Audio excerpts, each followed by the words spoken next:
హైదరాబాద్ నగరం నడిబొడ్డున స్వయంభూ లక్ష్మీ నరసింహస్వామి ఆలయం ఉంది. అది ఎక్కడో తెలుసా?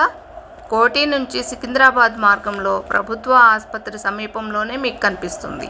ఈ ఆలయం 400 ఏళ్ల పైనాటిది.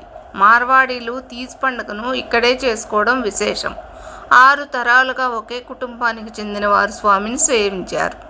లక్ష్మీ నరసింహస్వామి రూపం ఉగ్రంగా ఉంటుంది. అయితే ఈ ఆలయంలో మాత్రం అందుకు భిన్నంగా ఉంటుంది. శ్రీరామనవమి, శ్రీకృష్ణాష్టమి, దీపావళి పండుగలను ఇక్కడ అత్యంత వైభవంగా చేస్తారు. ఈ ఆలయంలో ఇంకో ప్రత్యేకత ఏమిటంటే ఒకే గర్భాలయంలో ఆంజనేయ స్వామి, వినాయకుడు ఏకశిలా విగ్రహం. ఇది కూడా స్వయంభువే కావడం, భూమిలో నుంచే ఉద్భవించాయని ప్రతీతి. ఈ ప్రత్యేకత తెలంగాణలోనే ఉంది, మరెక్కడా ఉండదు.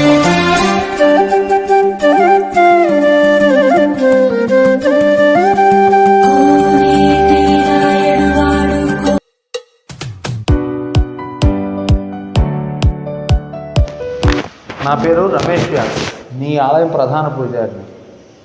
400 సంవత్సరాల నాటి ఆలయం ఇది. ప్రతి ఏడాది అనేక ఉత్సవాలు వైభవంగా జరుగుతాయి. కార్తీక మాసంలో ఈ ఆలయంలో అన్నదానం చేస్తాం. నరసింహ జయంతి వచ్చిందంటే ఇంకా సందడే వేరు. శ్రీరామనవమి రోజు కూడా విశేష పూజలు జరుగుతాయి. ప్రతి శనివారం స్వామివారికి అభిషేకం చేస్తాం, మంగళహారతి ఇస్తాం. మహాశివరాత్రికి ఆలయంలోని శివలింగం వద్ద ప్రత్యేక పూజలు, అభిషేకాలు జరుగుతాయి. గణపతి, ఆంజనేయ స్వామి ఆలయంలో కలిసే ఉంటారు. ఈ ఆలయం ఎంతో మహిమాన్వితమైనది. తప్పకుండా ప్రతి ఒక్కరూ దర్శించాలని కోరుకుంటున్నాను. ధన్యవాదాలు.